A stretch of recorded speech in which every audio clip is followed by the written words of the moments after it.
Yeah, because obviously, on a beautiful day like this, it's difficult for everybody to pull away. I was just picking apples for the Ashland Farmers Market that my son is doing tomorrow, so the thought is to get the information out there, and again, as Jeff shared, there's a lot of tools out there, and a lot of whatever I'm sharing is hopefully redundant and things you've heard before, but I know for myself, like in preparing for these, it's been a helpful reminder, like, oh yeah, I should take my own advice. Kind of thing is that, as the old saying goes among samurai, is metal sharpens metal, and that we constantly have to be kind of remembering and which means to become a member of again. This idea when I moved to the area 30 years ago was I saw it as all these little farms and ranches and cottage industries and artists tucked away here and there. We had a temporary wave of the cannabis boom and bust. And now all those people, if they're wanting to have it be a regular business, need to know marketing and having a website and bookkeeping and just like the same things as any other business. So the hope is the rising tide lifts all boats. And I really, as a board member of a Greater Applegate for almost the past 3 years, I've been aspiring to see it function more and more, at least in part, as a regenerative chamber of commerce for the area, because we have 20,000 people in the Applegate, but there's no, city hall, or we don't have a lot of the same things that a town like Ashland that has 20,000 people has that support the businesses there. So, yeah, the hope is that we can, kind of assess what the needs are and share more resources and bring more customers, clients, business, professionalism to all of our endeavors. So hopefully there's something of value here. And I think oftentimes like the Western mind tends to go like, I'm going to start a business doing, I'll just use myself, seeds, farming and growing seeds, rather than kind of more Eastern mind, like come to the area and be in observation. What's going on here? Who's doing what? And then go back and be like, wow, nobody's really doing organic seed, for instance. Or like, oh, this person's doing this and going around. And you can see the cannabis boom and bust, as was the pear boom and bust, as was the logging boom and bust, as was the mining, was a lack of that kind of thinking. So the first part of marketing is really feeling the pulse and doing an assessment. And in permaculture, we say we go from patterns to details, so identifying the overarching patterns, which we could just quickly popcorn around, like what's an assessment of the Applegate Valley, for instance. Maybe just throw out a word here or there. If you were new to the area, I might start by just saying like, I see a lot of farms and ranches. Vineyards and wine. Yeah. Tourism. Yeah. I'm observing. Yeah. Self-sufficiency. No him. River uses. Yeah. Natural beauty, it could be, other elements of the area, and just, so if you were new here, you maybe would compile that kind of list. I don't remember his name, but the man who started Cowhorn Winery had 3 very distinctly different kinds of soil on his property, very different kinds. And he had analyzed. First he bought a tractor. He moved and bought a tractor, and it was X number of feet wide. So then he had his soil analyzed and tried to figure out what he could grow in his soil, starting with what grows 8 feet or whatever apart, right? That was what his tractor was. What can I plant? And he had 3 very different kinds of soil, and then he researched who's growing organic asparagus and cherries and whatever else, he grew something else. Anyway, he researched that and grew cherries. I don't remember, but anyway, he filled a void in the market. Yeah. So, and he did all that in just a matter of a month. He was just able to assess those 3, those things. And, Yeah. Yeah. And that's, in permaculture, we also say to stay in observation for as long as possible, to not jump into assessment. Like we just did an assessment exercise of making a list. Before going into design, another permaculture principle I think applies here is everything gardens. So even a slug that you might see as a pest in your garden is still gardening. And so like one thought I had is like, I always keep my business cards in my pocket. Not in my wallet, it's just like, it can be so quick. And I'm like fiddling with it, talking with somebody in town, and I can just be like, here. And see, it's a unique thing, like everything gardens. This is like, oh, that's your business card? And if you go down to the Bay Area or Southern California, you realize like, everybody's got a QR code on everything. They on their car, they've got a sticker with their Instagram handle on it. Again, everything gardens. They're always in the hustle. I think one of our challenges we have here is a lot of people that move to the Applegate or other similar areas, we're leaving the rat race. They didn't want the 9-to-5 job. They didn't want to be among other people who were constantly hustling after money and always trying to make a buck. That worked well when we had this enormous subsidy of the cannabis industry, which, I mean, SOU they did a study back in 2016. They estimated it was $2 billion extra that came into the Rogue Valley through legal and illegal cannabis. The value of all other agriculture, so grapes, hay, cows, all the little farms, pears, was $200 million. Right. So we had this momentary 10x. Sure, like a lot of people were able to buy land, buy cars, the schools maybe got a little bit more support. But then that went away, and there's no new thing. No amount of AI tech, Starlink is gonna be a $2 billion thing, I'm sorry. Mm-hmm. So, but again, that everything gardens, and that's another little saying I have for myself at the farmer's market. I never, look down on a $1 sale or a $5 sale, because a lot of those add up to be $1,000 a day. And then you're like, oh, that was worthwhile. So I think I like the permaculture approach because there's a lot of these, like almost like a Zen koan, like everything gardens, so we might say like, you don't have a slug problem, you have a duck deficiency. And the ducks are out there doing their gardening, removing slugs for you. So I've just compiled a number of like patterns to details kind of slides around marketing that I thought would be useful. So this first one, kind of looking at like the biosphere, like here we are in the Applegate. Rivers, mountains, coniferous, hardwood forests, the animals that are part of it. We're about into mushroom season. So what is the context, the ecological context within which we're in? And that's definitely a really good way to be relevant. And you can see the big commercial logging thing had a bit of a, it's day in the sun. The mill in Williams used to run 3 8-hour shifts. Now it's burned down and just gone. And then we go to our society, which society is not a given. It's the agreement field. We drive on the right side of the road. We shake hands with our right hand. There are all these things that are agreements. There's no like rule book.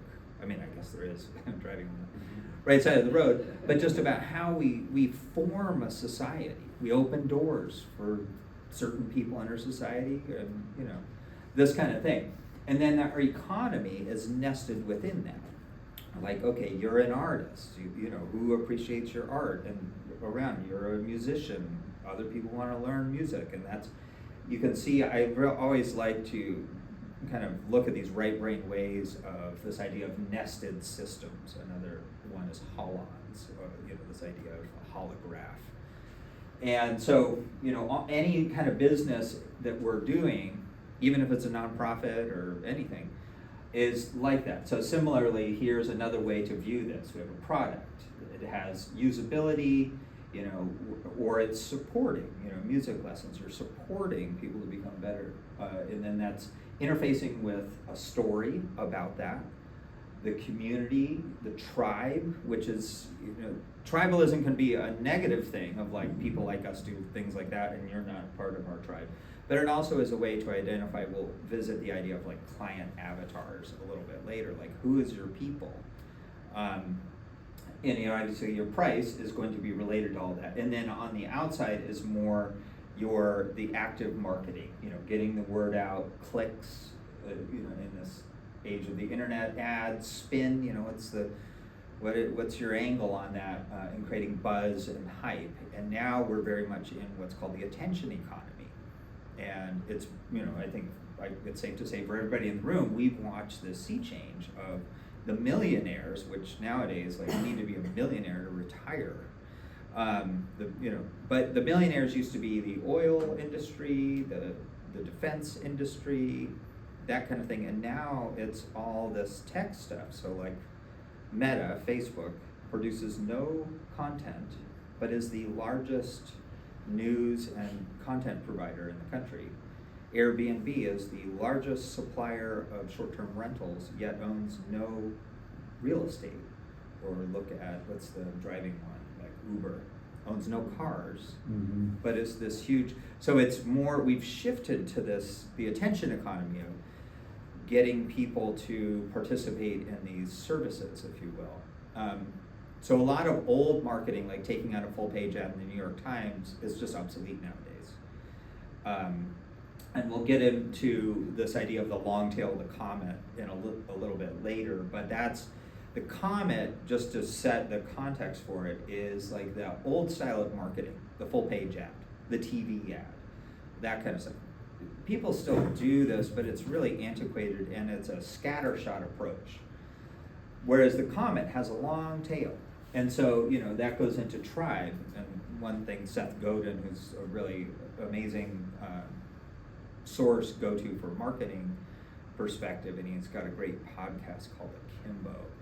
But he didn't coin the term, but he popularized the long tail of the comet. Now, you only need 1,000 people to create a business. 1,000 people that are into your thing. You don't need 1 million, so don't advertise to 1 million. Like, I don't know how many art pieces you sell a year. You don't necessarily have to tell us, but I imagine selling 1,000 is pretty good in a year. Or if you get 1,000 people who are hyping your product, and then maybe that's reaching 10,000 customers. Making them. I know.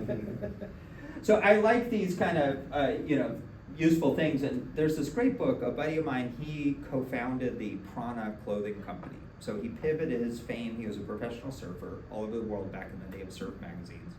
It's about 10 years my senior.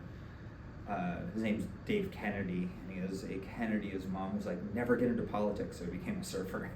And lo and behold, he used that to co-found Prana, and then was there at the ground floor of the craft coffee industry and the Anusara yoga industry. So he wound up becoming political, even with it not intending to. But he talked about, so this is a book written by Craig Wilson, who was the marketing director for Patagonia. And the compass and the nail is an old term referring to, compass, like for navigating, and it has a magnetic needle, and it's going to point to true north. So the nail is what you can do. How can you, even with a rusty nail, get the compass, the attention to point towards your direction? So my favorite takeaway from this book, and I encourage you to read it, it's a short read, but my main takeaway why I put the title on here is he called it the story universe. So, let's just use Patagonia for example.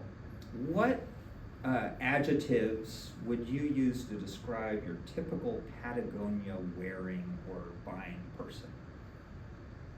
I'll just say it. They have a Subaru Forester. Crunchy. Crunchy. Crunchy. Earth muffin. Hip. And I'm sure we could keep going with that whole thing, but we have a clear idea. Like the story universe of Patagonia, like once you open the door, not even of a physical brick and mortar store, but just in that world, like I want some Patagonia gear. I'm going hiking with some friends or on a camping trip. I know that they have what I need because those people that do that kind of thing, let's say you've never been camping, those people all kind of have Subarus and They created a really clear story universe. So same with my friend with Prana. They were like the first yoga clothing company. They make all kind of stuff now. And that's one thing I think a lot of people don't do is figure out what is your story universe. And part of it's maybe your just story of you were a musician, you got into teaching music, or you're an artist, or all these kind of things. You have your what you do, and then that builds a little bit of a story around it. So great book, great resource. Here's another just awareness tool around, and I'm just reading the first one, of how marketing can work, just as a tool of okay, you're creating awareness about your product or service. And then you're garnering interest, oh yes, I've heard of Patagonia, or I've heard of Siskiyou Seeds. oh, I'm kind of interested. I'm starting a garden. Maybe I want to do that. Desire, like I want to obtain some of those seeds, and then action. And so really that's the funnel approach of what marketing is doing. And you need to have a foundation right here, like an actual way for people to act on it. But I think these are useful tools because this is actually more the reality. You get all excited, you do all your mapping, and then you're like, oh, I have a customer. Oh my God, now I need money because I have to invest in the thing, and then, this is crazy. It's not working the way I wanted to. Okay, it mellowed out. Or here's another view of excitement. You're excited to do a thing. Oh wow, this is harder. I didn't think that I'd have to learn graphic arts or pay a web designer more money than I feel like it's worth to do a job I don't know how to do. Hey, I just wanted to say that your phone says low battery. Oh. If you have a charger. I'll make it. But maybe I'll click this at least puts it in a low power mode. So then it's working, you work through the hard part, and then you get into a stumbling block. You get the idea, hope, depression, confidence, hesitation. I think this is true for everyone. And there was a man who participated in the first of these workshops I did, who moved to the area, who works in tech, but moved up here because he has 5 kids and wants to raise them more in this environment. And we got into a conversation at the market, and I read a fair amount of articles about what's going on in markets and business and stuff. And we hear all this hype about AI, and now I finally understand, instead of going into debt to finance things, they offer preferred stock, which they can just make up out of thin air. Mm-hmm. And so this is how Tesla and OpenAI, and we just recently saw Oracle's like, we'll invest $100 billion. Well, that investment was just access to preferred stock. None of this exists. So that's why Tesla has this market cap that's bigger than Toyota. I'm guaranteed that Toyota makes more cars and is a more valuable company than Tesla. But Tesla was able to breathe all this hype into it through offering preferred stock, so their market cap goes up. It's all a bubble, it's this illusion. But we look on the outside and be like, oh, there's so much money. But when you look behind the curtain, it's just like the wizard at Oz was just this little man. It's not. But it was hard because when you're doing a business, you experience this, and I guarantee this is happening for every business at every level, everywhere, just different problems. And generally, I'm a man. Men don't tend to talk about how things aren't going well. So we don't really get much insight into how hard it really is, and how often people that seem successful have wanted to quit at numerous levels. So this, I think, was an image I found that just kind of concisely talked about the upper corner, defining a customer avatar. So who is your customers? What does avatar mean? So avatar, correct me if I'm wrong, I was never a video game player, but if you're playing a role-playing video game, your character is your avatar. Oh, okay. I think it comes out of that world. I could be totally wrong. We don't have any 13-year-old. Gen Zs in here to correct us. Anyhow, there's another term like that's NPC that's going around that stands for non-player character, and they're just the extraneous people, which is kind of like the new term for muggle. There's wizards and muggles. Spear carriers. Yeah, exactly. They're just random. So, and you can get really into this avatar thing. We did this process for Siskiyou Seeds, and we identified not just one customer avatar, but numerous There ones. can be more than one. So similar, we kind of did that exercise for what is a Patagonia customer. And I would even go farther to be like, a Patagonia customer is also like a Dodge Sprinter customer, is also like, this brand of shoes. They have hiking poles. You can keep getting granular about this. What's their socioeconomic level? And you can learn how best to reach them. Precisely. Yes. You don't want to market to people that don't buy your stuff. Right. Generally. Right. I have another image of this. So, for us, just for, with Siskiyou Seeds, we're like, well, probably our number one customer, and this is really, I learned from standing at the farmer's market booth in Ashland, and I wasn't necessarily tracking who was buying seeds, but who was asking questions like, hey, I want to grow some peppers. You obviously know, what variety of peppers should I grow? And, I've never grown peppers from seed. and I get an idea, and I was like, okay, we've got this certain demographic that's like, well, I have a slide that shows it. Here's another way to look at it, you know, really getting granular, you know, what is the demographics in your area? And I know, like, there's a document called Oregon by the Numbers that the Ford Family Foundation put out, county by county. It's It fascinating. is Find it at the very, library. Yeah, it's very free. interesting. And you get to find out, like, well, what is the median income? What's the mean income? What's the age? You just all the data, county by county. And if you're gonna do a business that's based on local stuff, definitely do that. If you're using the internet, you get to be more like in the makeup world, but you can see demographics, you know, age, gender, location, psychographics, interests, hobbies, values. One way that came into play for us is a number of years ago, we did a big mailing list buy with Mother Earth News. We had 3 businesses, and we went in and you can buy segmented parts of their mailing list. Right. Male beekeepers, female beekeepers. So Mother Earth News already did all this work for you. Like, if these are your clients, then you could buy an email blast just to that. So really helpful, you know, just like, let's say you're a firefighter. Do you just have like a wide aperture hose, or can you point the hose at where the fire is? I won't read all this, but you get the idea. And again, this will be on YouTube. You could screenshot it or something. This is from our last MailChimp email newsletter that we did. So our email newsletter audience is about 20,000 people. I've noticed actually it used to just be growing. I've noticed a very sharp trend, and every day we have almost every day more people unsubscribing than subscribing. And we only do 1 email a week. Or trying not to overdo it. I think people are just like, there's too much. I know I'm that way. I'm unsubscribing constantly. Right. But so on the back end of every campaign we do, we get this info: 65% female, 35% male, 1.1%, you know, identified, you know, non-binary or something like that, and then no unknown. So, you know, and I think that checks out. 65% of gardeners are probably female. You know, so what we're experiencing, it'd be interesting to compare notes with others in our same area, which is going to trade shows, you know, this kind of thing. You get to find that out. The next slide is age range. So no young people, 1.7 people. They're not gardening. They're in college, or they're not even thinking about it.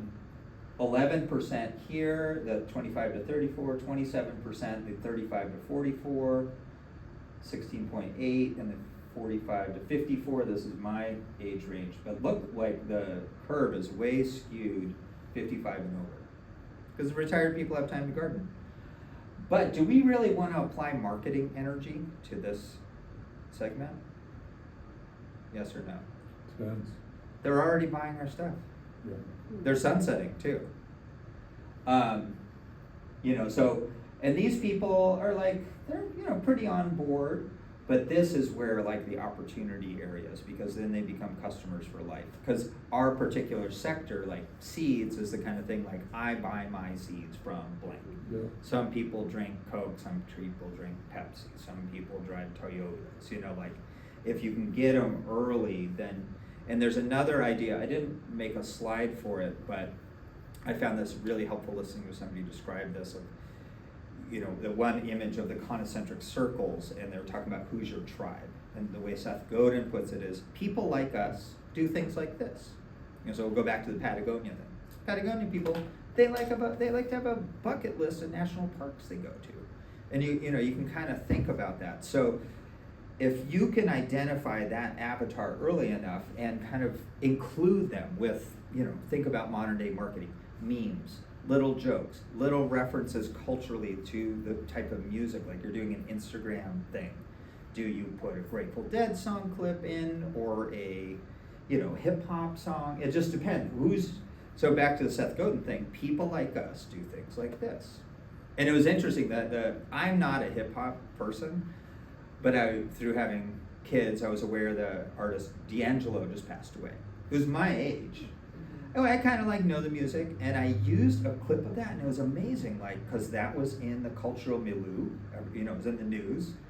It got all this traction because people were like, yeah, that guy.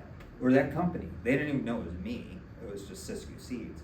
So I think identifying, having and we pay, just to be transparent, I think it's $276 per month for our MailChimp service. It's not cheap. But every time we use it, we see a big spike in sales. Mhm. And it's a way, and those are people they want to be hearing from us, or they unsubscribe. And I talked with Noel a bit, and this is one thing maybe AGA, we could identify similar businesses and do another mailing list buy, because if you're doing online internet marketing, having a bigger email list is huge. I mean, where Mother's News is at the point where they literally have a full-time person and they're just selling their mailing list and probably making a lot of money off of them. So here's another, I shared this in the very first one, but a buddy of mine who does big ad spends with Facebook marketing for mainly in the yoga meditation space, where they might drop 10 or 20 grand for advertising one class. But they'll see a 10-to-1 response. So he shared this as their tool they use. So your foundation is whatever you do, the product, the service that you have. That has to be quality. Here in this image, I have all three circles the same size. So, but imagine that you can make them get bigger or smaller. Your magnetics is like, how are people finding out about you? Where do they see it? Like for me, every time I go to the farmer's market, I leave some of these right where my little card reader is. And sometimes people ask, what's that? What variety of corn, do you guys have seed for that? So like there's just more eyes on your thing, and this is why people do sponsors or go to. Sometimes I wonder, to be totally honest, when I'm at a farmer's market and if I'm next to a craft vendor, I'm aware like I'm doing sales all day, or the whole market, it's quick. And I'll notice like, oh, they only had like one sale. However, it was magnetics, people getting their eyes on their product. Maybe they picked up a card, then they buy for a gift later. It's a different approach.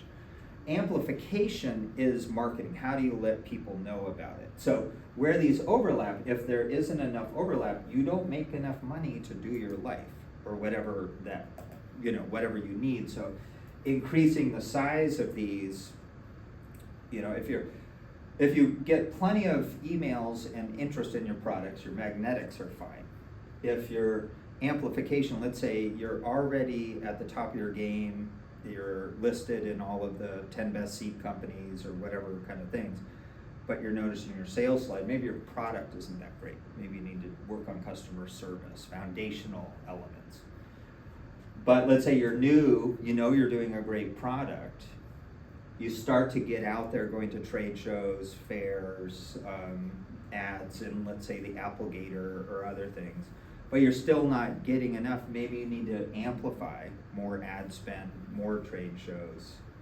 Like I recently went and did an event called Tomato Fest in Portland because I did a big tomato trial. We had 55 varieties, 35 plants each of all these unique tomatoes. I picked, not all 55, I took my favorite 25. And I had buckets of them, cutting boards, bowls, set up my whole market thing, drove up to this thing in Portland. It was 800 people. They closed a whole city block down. They had music, face painting, tomato piñatas, food vendors. And I set up a big long table with bowls, and I was just cutting tomatoes for 6 hours straight. I totally should have brought another person. But I did have a seed rack of my favorite heirloom tomatoes. I sold out. I could have brought way more. Probably made, $1,000, but I got a lot of awareness, and it amplified our mission. Because even though to me, I'm like, oh, everybody in Portland already knows about us. We've got seed racks there for 15 years. But people move to Portland, or they're in that younger age group and they're just now wanting to start their first garden. So I'm using that as an example, and I realize me going instead of sending an employee is so different because they're like, oh, do you work for Siskiyou Seeds? And I'm like, no, I actually started. And I'm like, really? I get to well, which one's your favorite? And that kind of energy. And so I think, imagine that you have a dial on each of these, like a volume knob. And so for whatever, identifying that, again, my friend, they do the marketing for the Menla Institute in New York, which is Robert Thurman's Buddhist center. And Robert Thurman's been friends with the Dalai Lama for 60 years. his daughter was Uma Thurman, the actress, is, you know, this is the primary tool they use, and they get 10-to-1 on their ad spend on Facebook. So I thought it was a really useful way. Another way, you know, we saw kind of a funnel example of like you do your marketing, sales, customers. I like the flywheel idea more. You know, and they're kind of the same thing, but one thing I tell myself is like, we don't sell products.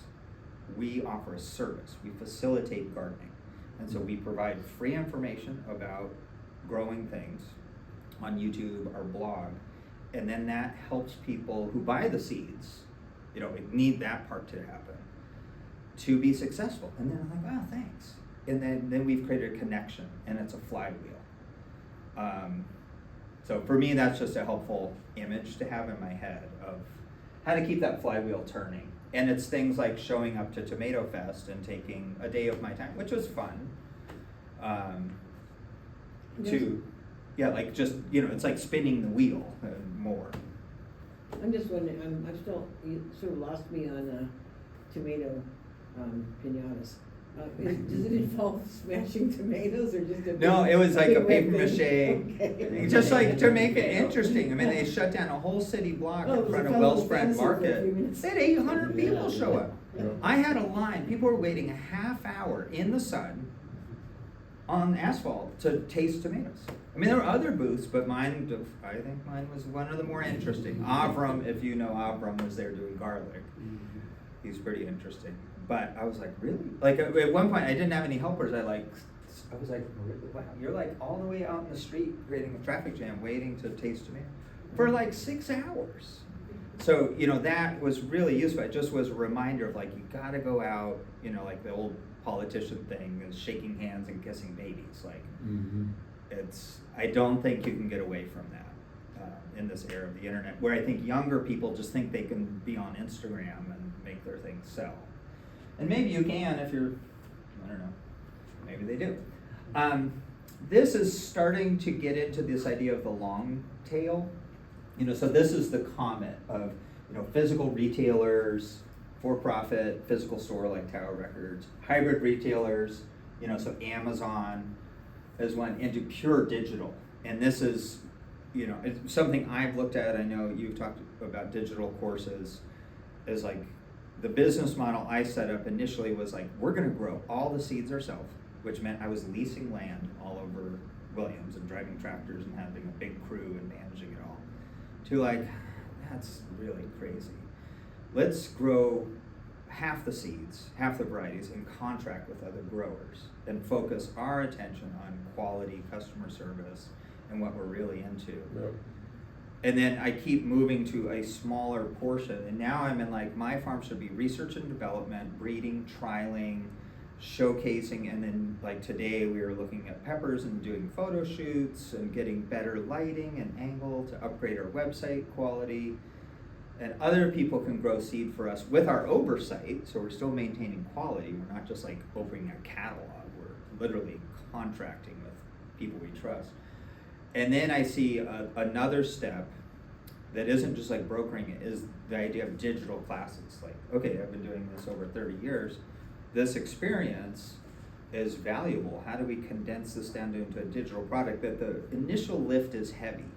You know, you have to do all the filming, editing, marketing, but then once you've created it, you can sell it forever.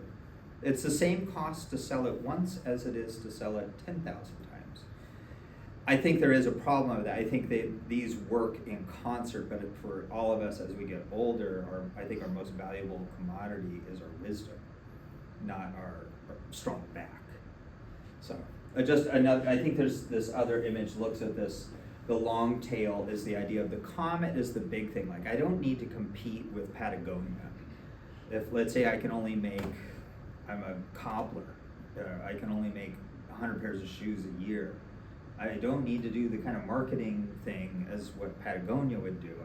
I just have my little area over here on the long tail. So another way to think about it is the radio. You know, we all remember the dial. You turn the dial. There's a lot of points on that. And now with the internet, every station that had a numeric thing, there's 1,000 of them in between, you know, who are like, I make bat wings for cats, so for Halloween, you can dress your black cat up as a bat. Like, that was never a business before the internet.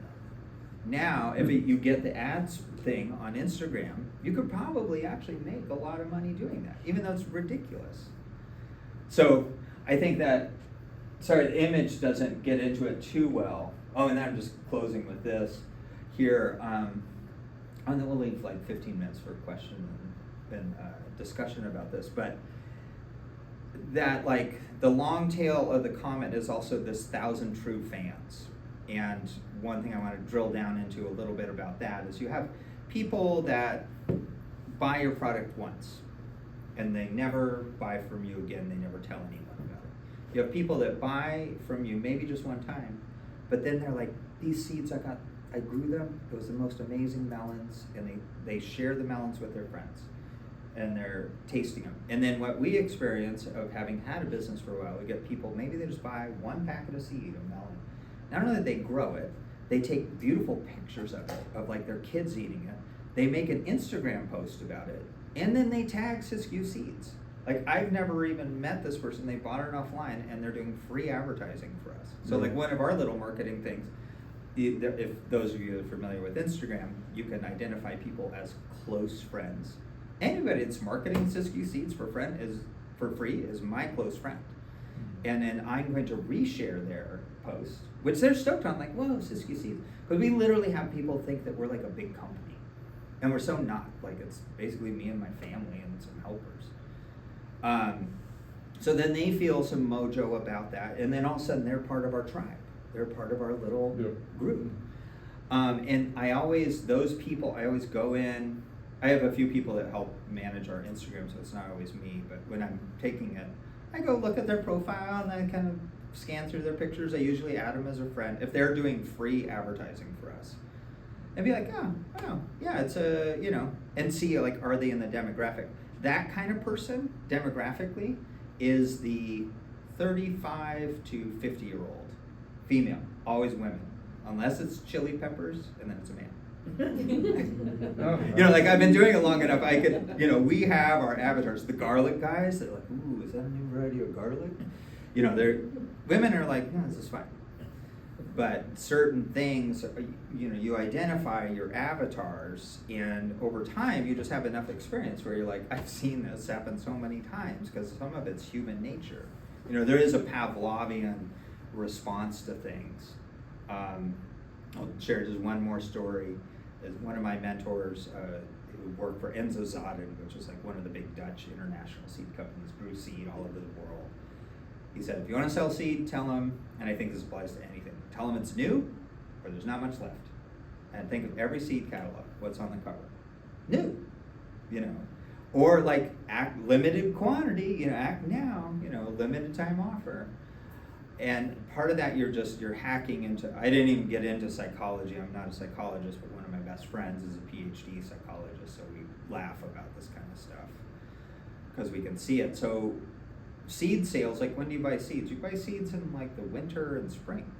We just ran a 15%, maybe we did 20% off all items. Even garlic, which we're like, don't really need to offer a sale on garlic because we sell out of all of our planting stuff. But we were like, just do the whole store. It makes it way easier. Even tools, because we do like tools and stuff. And we had like I think it was a $15,000 weekend. At a time of year where it's like one of our slowest times of the year. And so like there's a dial, go back to those three, that's the, the amplification thing. People are like, what, 20% sale? I'm gonna buy now and stock up. Because also with the economy going down. So again, all that, go back to that first image that we saw, is I think you really have to be a student of the culture, whatever your product, not the entire culture, but where what you're doing sits in.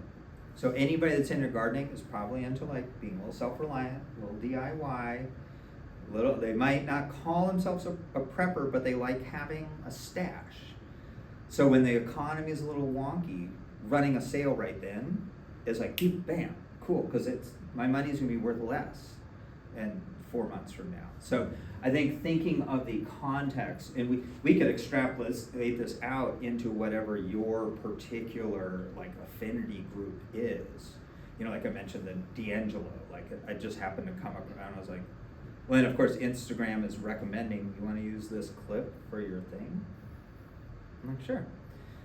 So, is there anything that resonated with folks there? Then, any like ideas of how you might take one of these ideas and apply it?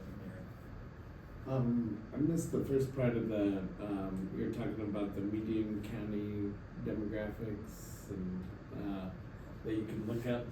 Oh, it's the Oregon by the numbers. Oregon by the numbers? Yeah, That's It's the okay. Ford Family Foundation. Yeah, put Okay. up by the Ford Family Foundation. I have a copy on my desk. Nice, okay. One thing too, I'm happy to hear more responses to the question I just asked, but I realized something I forgot earlier. I was talking about that person with the melon that like begins to advertise for you. Identifying those cheerleaders. Let's say somebody does this for you over and over. Yeah. Like send them a message and be like, yo, can we offer you like 40% off coupon thing? And you're using Siskiyou Seeds and hyping it up. Like you're a cheerleader of our brand. And if you have, say you got your 1,000 fans to start a business, but if you have 10 cheerleaders, like one cheerleader's worth, a whole bunch of one-time customers. And then that moves into brand ambassadors. And I was talking with my son Jasper, who's traveling and working on farms in Europe right now. And he's about to come back, and I'm like, dude, we can totally sit down and figure out, like, we make hoodies and hats and t-shirts, and let's do bumper stickers. Like, if you want to take on that business and work with your friends that are artists, and like, we got to do it all organic cotton hemp because it needs to be on brand. But like, find fun things, like a t-shirt that's like kale, yeah, or I saw a little like one that was a little ras kale, and a kale leaf, and like make it fun. Like that could be your business inside of what Siskiyou Seeds already does. Mm-hmm. Marketing to young people and making gardening hip. Like, I mean, these are just ideas I have, but like, see that, you saw the age group that young age group isn't really doing it, but maybe Maybe their kids are. yeah. I had a flash of a little bucket with a shovel and a packet of seeds and a little thing of directions, and, whatever, Yeah. and with a little bow on it, and send your kid off to start gardening. Yeah, totally. And that's like, we've never done that. I'm just aware, I'm not that person that's gonna make like gift packages. Like, have somebody else do that for Siskiyou Seeds. Because I know I wouldn't do a good job of it, or just too old school. Harry and David got that done. I know. Any other, feel free, it's questions, comments, rebuttals. I like the 3 different bubbles and the amplify, magnify, and Yeah, foundation, okay. because I'm kind of all like back and forth with all of them a lot, but really I need to focus on foundation because I'm a little all over the place, and like narrow it down and things like that, which goes back to the assessment and of the needs of the community and all that kind of thing. Because I want to work virtually, but with people I meet in person, right? So it's Like a hybrid. yeah. So meeting the people and doing things with my circle of influence already, but then working virtually. So I'm like, okay, I need to be working on that foundation probably before, so I'm amplifying the right thing, right? Yeah. Well, and that's like investing. There's this term, the fundamentals. Like, what are the fundamentals of the company that you're investing in? So, a good investor would do their due diligence and be like, I want to see your, quarterly reports and earnings and stuff, rather than just like opening a Robinhood account and like, here's my money. Like what's actually there. So, another way to view this, the permaculture kind of design process is observation, assessment, design. And then you implement the design, and then you go back into observing. How's it working? Making assessments. Okay, we need to tweak the design and go back. And that's, I think, one thing I think all businesses do a little bit of like a climb, plateau, maybe even a dip, climb, plateau, dip. And like, we just got we thought we were gonna be able to make it work for last year, but working with corporate America, it takes longer. seed racks in all the market of choice stores in the Pacific Northwest, so like, that's gonna be really good for us. Yep. But they want the same rack for every store. You know, so and then we're going to reformat packets that have all the organic branding very prominently on the front of the pack. Right now, it's kind of like hidden. So it's a bit of like, okay, well, we already have our packaging down, but no, if we want to get into this market, we got to go back in and work on the fundamentals, the foundation. And so like, I have a whole shed full of handmade wooden racks that I milled, but they're all slightly unique. It doesn't work for market of choice. It's not there. But that's going to be great for us. It's going to literally allow us to hire more people at good living wage jobs. So it's worth doing. But again, that observation, assessment, design, it keep going. I think that never ends. Anyone else? I have a question. Yeah. My big thing right now is marketing, and I've got a web page, I've got a Facebook page, I need to get an Instagram. But my challenge is if I have someone who wants to buy off my Facebook page, I've been scammed a few times. Mm. So, you know, they're just responding in a direct message. So, do you ever have that problem on? We use Shopify for our e-commerce store, and that has all these plugins, and it just automates it. Same with MailChimp. So when people sign up for our email newsletter on the homepage, it goes, like I get literally a daily email, how many people signed up. The integration of going with Square, and Noelle, like feel free to chime in here, you know more about this. And the super techie people will just design it all themselves, open source, but it seems like there's either Square or Shopify. And you've got the fees you're paying, but now I realize like, oh, all these various plugin apps that allow us to custom tailor their thing. Like after Amazon, you know what the number 2 e-commerce is in the world? Shopify. Because it's all of these small things, and you add that all up, and it's the number 2 right after Amazon. So you recommend doing that rather than just kind of managing that just myself? The reason I bring it up is they have a plugin that basically integrates your inventory to the back end of Facebook. So when, let's say, use a melon, there's like, we are harvesting melons and we post a picture of it, we can tag it with the product tag. And so when somebody hovers the cursor over the melon, literally a clickable link right to buying it. It's through this interesting thing, through Facebook's thing. So if we make any medical claims about medicinal herbs, we get, those products are disqualified. Meta is a little weird that way. Like ashwagandha, we can't sell ashwagandha seeds on Meta. Even though it's like, they're not bad for you. But it's just a quirk. So, the whole Facebook marketing sales, it's problematic right now. Yeah. I got built a website through Wix. They I think went through Square, and I can even keep cards on file and charge students every month and things like that. And that's all secure because it's not. I'm not in charge of the malware, or, the potentially getting scammed and stuff like that. There's some insurance there. Yeah, my web page is that way, but this was right off of my Facebook page. I see. Yeah. You I wonder where people talk, That's really what I it's not self-aware. yeah. Yeah. Well, I have